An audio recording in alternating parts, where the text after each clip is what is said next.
तो एक सवाल है जो हमेशा पूछा जाता है, ये जो लॉ ऑफ अट्रैक्शन है ये सच में कोई जादुई शक्ति है या फिर इस सदी का सबसे बड़ा स्कैम? मतलब सोचिए, हजारों किताबें लिखी जा चुकी हैं इस पर। बड़े बड़े सेलिब्रिटीज भी इसकी बात करते हैं। तो क्या ये सब लोग सच कह रहे हैं या ये बस एक मॉडर्न अंधविश्वास है जिसने एक बहुत बड़ी फैन फॉलोइंग बना ली है और बस लोगों को बेवकूफ बनाकर करोड़ों कमाए जा रहे हैं? तो चलिए आज इसी को डिकोड करते हैं। पहले इसके मिथ को समझेंगे, फिर इसके पीछे का साइंस देखेंगे और आखिर में सबसे जरूरी बात, इसे अपनी जिंदगी में असल में इस्तेमाल कैसे करना है। ठीक है, तो चलिए शुरू करते हैं। सबसे पहले ये समझना जरूरी है कि ये लॉ ऑफ अट्रैक्शन आखिर है क्या, जिसके बारे में पूरी दुनिया में इतनी चर्चा होती है।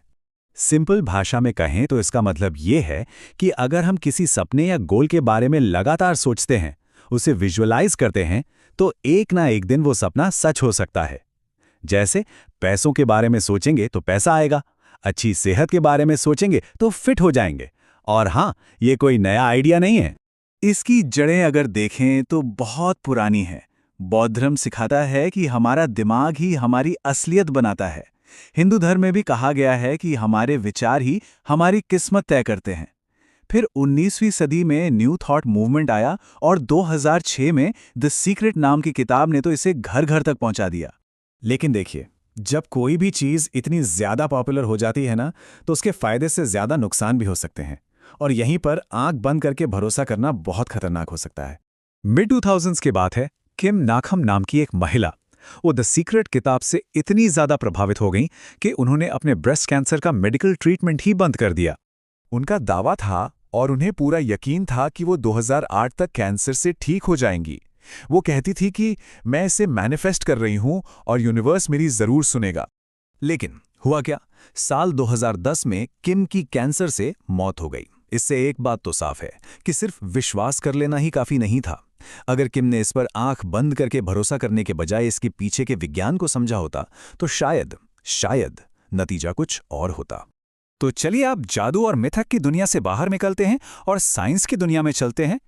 समझते हैं कि हमारा दिमाग असल में काम कैसे करता है और क्यों इस आइडिया में थोड़ी सच्चाई तो है।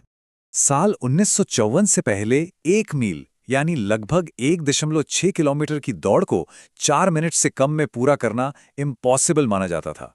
मतलब दशकों तक साइंटिस्ट यही कहते रहे कि इंसान का शरीर इतनी तेज भागने के लिए बना ही नहीं है। लेकिन फिर 6 मई 1954 को रॉजर बैनिस्टर नाम के एक एथलीट ने ये कर दिखाया। 3 मिनट 59 सेकंड में 1 मील की दौड़ पूरी की और सब हैरान रह गए। रॉजर, जो बाद में एक न्यूरो साइंटिस्ट भी बने, उन्होंने बताया कि इस रिकॉर्ड को तोड़ने के लिए उन्होंने अपने शरीर से ज्यादा अपने दिमाग को ट्रेन किया था। वो दिन रात अपने दिमाग में इस रेस को दौड़ते थे, उसे विजुअलाइज करते थे। अब वो इसे लॉ ऑफ अट्रैक्शन कह सकते थे, लेकिन साइंस की भाषा में इसे न्यूरोप्लास्टिसिटी कहते हैं। अब ये न्यूरोप्लास्टिसिटी क्या है? इसका मतलब है हमारे दिमाग की खुद को बदलने की ताकत। इसे ऐसे समझिए, हमारे दिमाग में विचारों के लिए ना कुछ रास्ते बने होते हैं। जब हम किसी एक विचार को बार बार दोहराते हैं तो वो रास्ता एक पक्की सड़क जैसा मजबूत हो जाता है और फिर जो चीज पहले नामुमकिन लगती थी वो दिमाग के लिए एक हकीकत बन जाती है। और इसका एक बहुत ही शानदार सबूत है शिकागो यूनिवर्सिटी की एक स्टडी। देखिए, 3 ग्रुप बनाए गए। पहले ग्रुप ने सच में बास्केटबॉल की प्रैक्टिस की और उनमें 24% इंप्रूवमेंट आया। दूसरे ग्रुप ने सिर्फ दिमाग में प्रैक्टिस करने की कल्पना की और कमाल की बात यह है कि उनमें भी 23% इंप्रूवमेंट आया। और तीसरे ग्रुप ने कुछ नहीं किया तो कोई सुधार नहीं हुआ। इससे एक बात तो साफ है कि हमारे दिमाग को कल्पना और हकीकत में ज्यादा फर्क महसूस नहीं होता।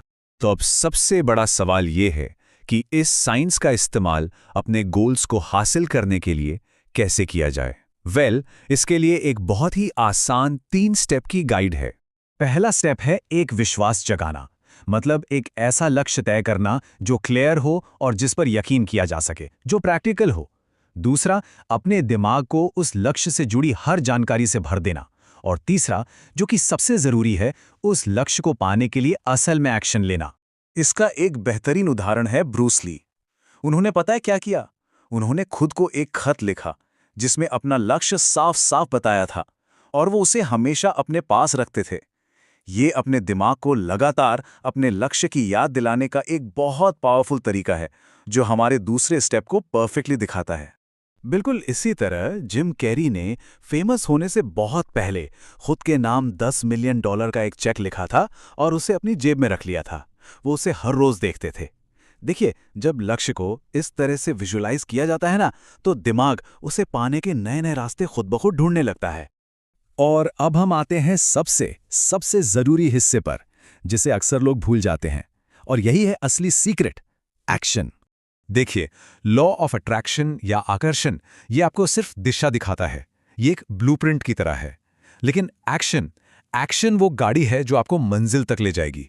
ये उस ब्लूप्रिंट पर घर बनाने जैसा है। बिना एक्शन के लॉ ऑफ अट्रैक्शन कुछ नहीं कर सकता, ये बस एक ख्याल बनकर रह जाएगा। तो असली नियम सिर्फ आकर्षण नहीं है, असली नियम है आकर्षण प्लस एक्शन, और तब जाके बनती है हकीकत। लॉ ऑफ अट्रैक्शन आपको सीधे सीधे रिजल्ट्स नहीं देता, बल्कि ये किसी को उन रिजल्ट्स को पाने के काबिल बनाता है। लेकिन याद रखिए, रिजल्ट्स हमेशा एक्शन से ही आते हैं। तो ये कोई जादू नहीं है, ये है दिमाग का विज्ञान और मेहनत का कॉम्बिनेशन। तो अब सोचने वाली बात यह है, वो कौन सा पहला कदम है जो किसी भी बड़े लक्ष्य की तरफ आज ही लिया जा सकता है।